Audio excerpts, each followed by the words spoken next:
Ahoy all, Parry Manilow here with another Stream Team deck from Pulse Glazer and Snap Judgments. Today we have two decks that we're going to be playing in this video.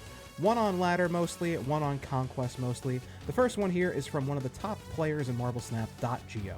This is a WolfHawk list. So what you're looking at here is a little bit of Werewolf by Night, who was just buffed in the OTA. He synergizes well with a bunch of the on reveal cards. Of course, we're rocking the Darkhawk here. We are still seeing a ton of Arishem, and even more so, we're getting benefit from Darkhawk with all the Thanos running around now. Lockjaw just recently buffed, so people are testing, of course, Thanos with the doggo, dropping the stones in there and all that. So Darkhawk is just feasting right now. He's a great card to have here. Some of the more exciting stuff in this list includes Sage. Sage is one of those cards that is flying under the radar right now in terms of getting nerfed, but she is super powerful.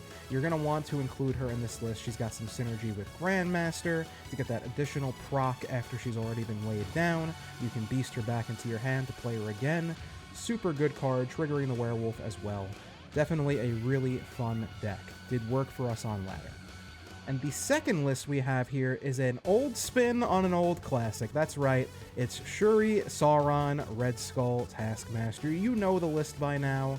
It is one of the oldest lists in the game, but guess what? It is still good. This list still just puts up big stats. If you get the God combo down, you get your Sauron out on 3, your Shuri on 4, your Red Skull on 5, you can finish it off with a Taskmaster and an Ebony Maw on turn 6. It's just hard to beat. You have the armor in here, which is great right now, protecting your cards from Shang-Chi, which is seemingly creeping his way back in the meta, with everyone playing Darkhawk and Blob and all these big, strong cards right now. So armor is a key card in this list. If you don't have Scar, you can absolutely slot in She-Hulk here for a very low-cost deck. Every card in this list is Series 3 now, aside from Scar, so She-Hulk works here as well. Enchantress, one of the MVPs in this video, as you'll see. We're up against some Tribunal lists, and Enchantress just eats their dinner.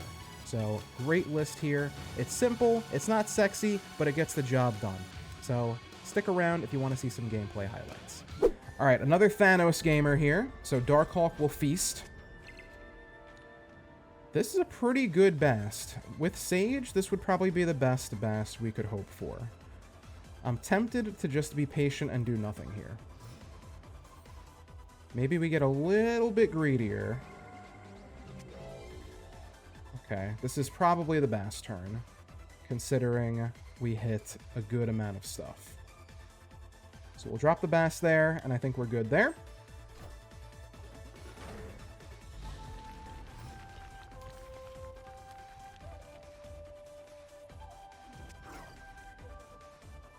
There's the Sage after we play the Bast, but that's alright. We'll just drop the Wolf here.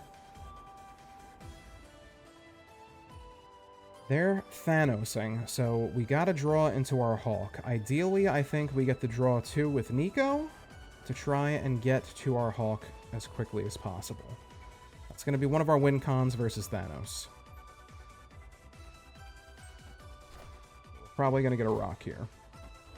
Unless... Nope, no rock. Instead, we get Shuri's Lab. Okay. Sage can go pretty nutty on that. Another good Darkhawk location, and sure enough, we draw our first rock, but we do get the draw 2 with Nico here. Alright, Werewolf bounces left. The rock gets us a beast and another rock. Trying to draw into that Darkhawk here. That's really what we're going for. Darkhawk is huge versus Thanos and Subterranea. But this location is quite good for Thanos as well. There's the Hawk. Alright, we can snap on the Hawk, I think. Then let's go for a Hood here. Werewolf goes here. No, let's do Hood here. Werewolf goes here. And Sage there. Then Werewolf goes mid. Is that a way? And then we just Demon and Darkhawk last turn. I like that, I think.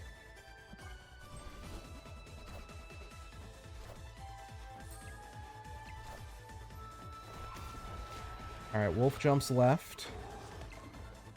Wolf jumps mid. Sage, just a casual 12 power Sage there. Could have been better, but definitely could have been worse. So we think we go Demon. That will be 8. That's not going to be enough to win left. I think we just go Demon mid and Darkhawk left. Adding 12 mid. We're winning right. A lot of power here. Send it. What do they got for us? Can they beat this big Hawk? We also didn't show anything that lets them know we have Hawk. We didn't play Korg, we didn't play Black Widow, we didn't play Rock Slide. So they might not even be expecting a Darkhawk here. Okay, they don't abandon left. There's the big Hawk coming down. Kyera and Scar. Not enough on the right or the left. We got him for 4. Beautiful. There you go. Darkhawk super strong right now in this meta. Look at that beauty. Look at that bad boy.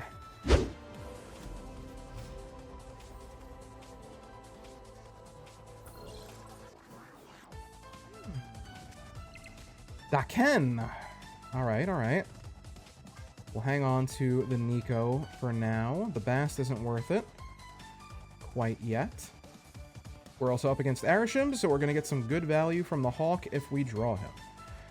And that's why we're hanging on to the Nico. We really want that draw too. Yeah, that is not from their deck, so we don't have to worry about synergies, most likely. I think it's nothing again.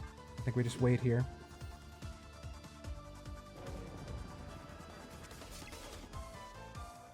Drop the Wolf, and then we start our plan. Hopefully we get the Nico draw 2 here. There it is. Alright, we'll snap on that.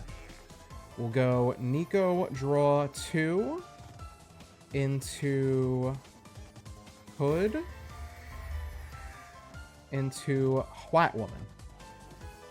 Actually. Wow, they're snapping me back. They're feeling confident. Okay, alright. They don't concern themselves with the Wolf. Nico draw 2. Hood. White Woman. There we go.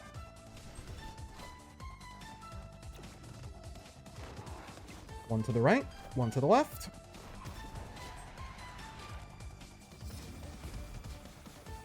Still no Darkhawk.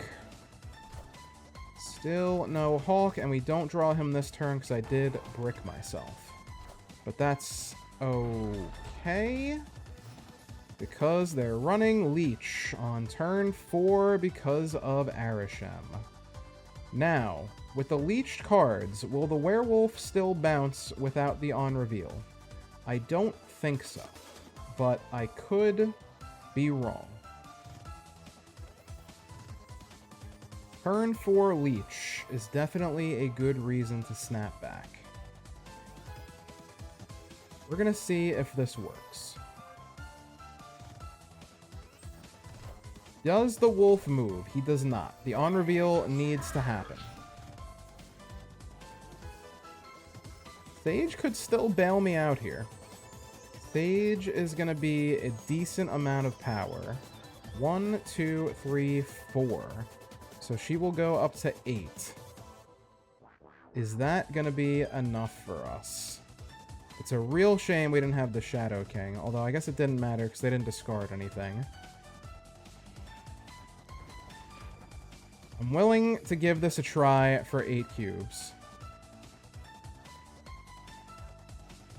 All they had was a Hulk here. They would need multiple cards to make up the difference. Us having priority is not the greatest. Is there ever an opportunity for us to bail on right and do something like this? We lose Baxter, but we win the other 2 locations. Is that ever a possibility? We do something like...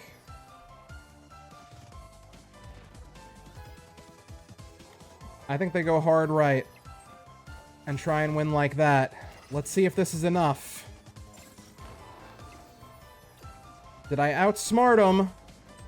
It's Iron Man and Havoc. We lose Baxter, but we win the other two locations. Read them like a book, baby. I don't quite know what they were thinking there. Did they really think 11 was going to be enough to win over here? You gotta win 2 locations in Marvel Snap, my friend. 1 is not enough. Ooh, we'll take that. We'll take that all day. All right.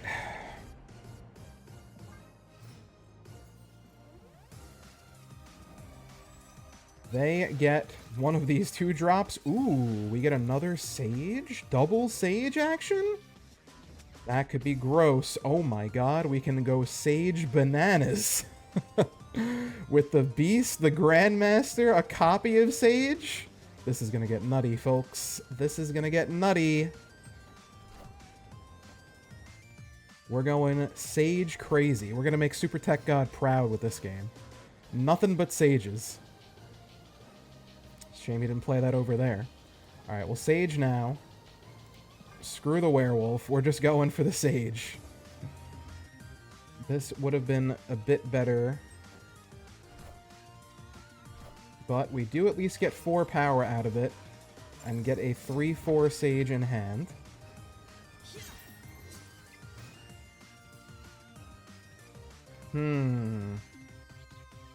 So I think with the Angela over here, that means they're going to be playing a lot over there. So let's snap. Let's hit him with Bast into Sage. So we buff this Sage and the Werewolf and the Grandmaster and the Beast. Next turn, we can scoop with the Beast and do it all over again. And then we can Grandmaster as well. Alright, here we go. This is going to be great. This is going to be some giga value on this Sage. 2 3s, that's alright. 10 power Sage. Then, we have more options here. We can do a... How do we want to do this? Oh my god, there's just so many options here. So many options. We want to get the Sage out of this lane if possible. The only problem with Grandmaster is it could hit the Bast, which would not be ideal. So we might just have to Beast it. Maybe we don't get too greedy. They don't know about this Sage yet either, so we gotta hang on to that. So I think we go Hood, Beast, we'll Grandmaster here. If it hits Nico, whatever, but it could hit the Sage again. So that, I think that's our best play. Now, Hood will go off first, so we'll get the Demon, then the Bast, then the Sage, which is fine. Okay. Here we go. What do you got for me? Havoc mid. There's their Sage. Beefy. They Grandmaster as well. Beefy Sage mid. Oh, this is going to be so good. This is going to be incredible. Wonka Ball back. Everything comes back to the hand. Grandmaster doesn't move the Sage, does move the Nico. We don't get a copy of anything because our hand is full, but look at this. Just take a look at this. So, we destroy them with the Shadow King. We go ham with the Sage again. Ah, we can't play all of our Sages. We can't play the other Sage out. Unless I sacrifice the Shadow King. Do we even bother? I think we might just do this, this, this, and this. To get max Sage value. They snap back. There's no way they're expecting another Sage here, right? There's just no way. They've got priority as well. What can they do? What can they do here? Maybe the Shadow King is a bit safer. As much as I would like to have 3 Sages on the board, I think going the Shadow King route is probably a little bit safer. So we can do this here. I think we just bail on this lane at that point. They might have an Iron Man or something, which would go pretty crazy over here. So I think we just abandon right. We go Shadow King mid. We go Demon here.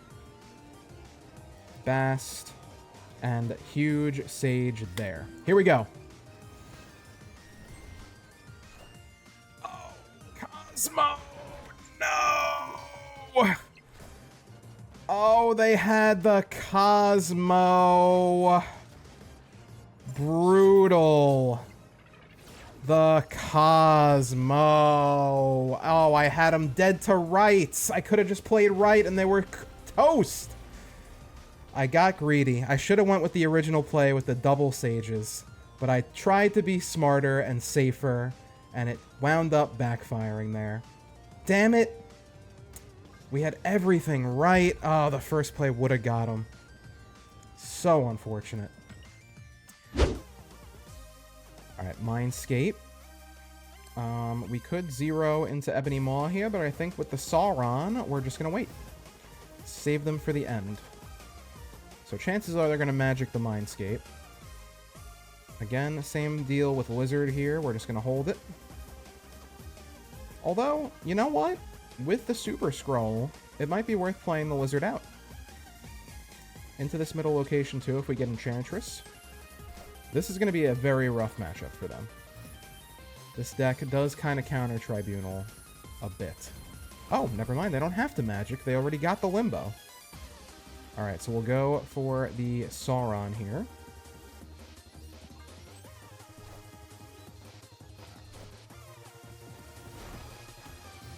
Wave doesn't do a whole lot for me. I think it's still probably just going to be Shuri here.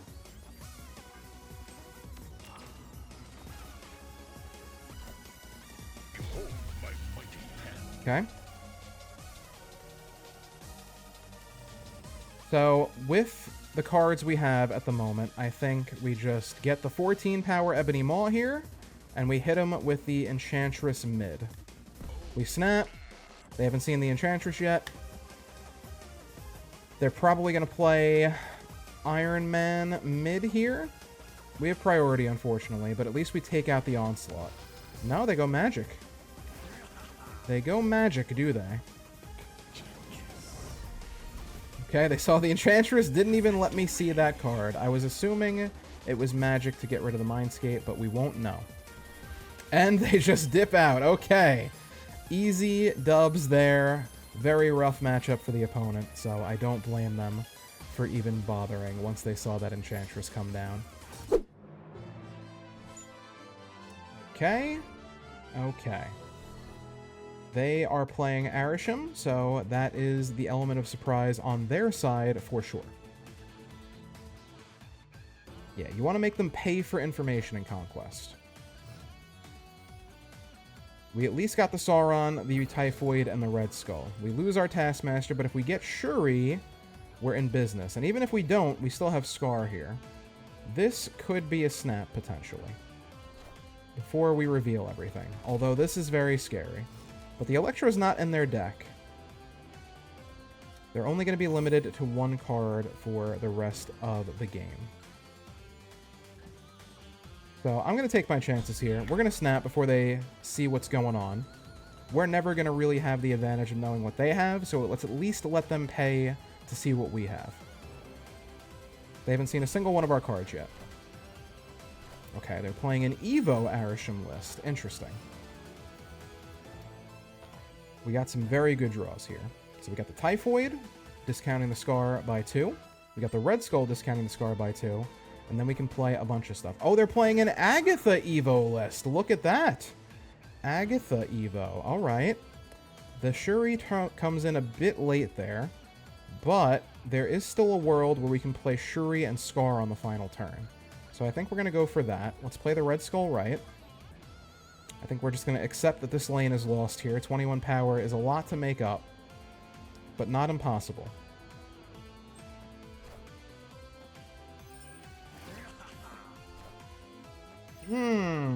Loki into Shuri. Not the best. Definitely not their best play, especially with an Electro. That cost reduction's really not going to do a whole lot for them here. There's a world in which we do this. We're competing for all lanes. This is 23, so even if Cyclops fires off twice, it's a tie.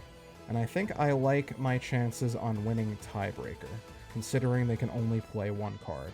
Let's go for 4. It's one card.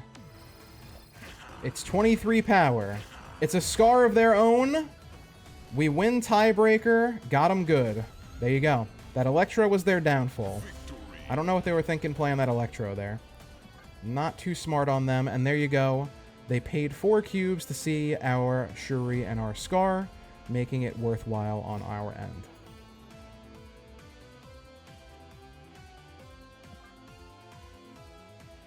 The nice thing with the Shuri Sauron list is you know what your lines are. It's very straightforward, easy to pilot. The snapping conditions are pretty clear, and you still have a lot of options. Alright, considering we haven't seen the Sauron yet, I think we're going to do one of these and try and take advantage of this white hot room. One of the best 2-cost combos in the game. 0 to Ebony Maw. That's 10 power on turn 2. Very strong play. Sadly, no Sauron here, though. So we're going to lose a bit of tempo. But they are not doing great on their end here if they're playing Domino and Dakin in a high Evo Agatha Arishem list. I think it's going to be Shuri. It'll be Vision. We get the extra energy, and then we have plenty to do from there. So let's snap here. Let's force the issue. Tie for the white hot room, it would appear, unless Agatha screws them up. Playing out the Shard and the Misty Knight. Okay, not ideal. Definitely not ideal. So we'll get the Vision here for flexibility. We're not going to move it right. Agatha does play herself left. Okay. At least getting them some extra energy to work with here. They got a buttload of energy for this final turn, but will it matter? We didn't get the best of draws here. I think it's probably going to be just leave the Vision here, Red Skull, and Enchantress. That's 19 power on the right side. I don't think we mind that. They probably expect us to move the Vision mid, so we don't do that. We just play on the right side and go big. Got him! That's 4. Easy dubs. The Enchantress, of course, gets rid of the Red Skull's ongoing ability that helps the opponent out. And there you go. Easy 4-cuber.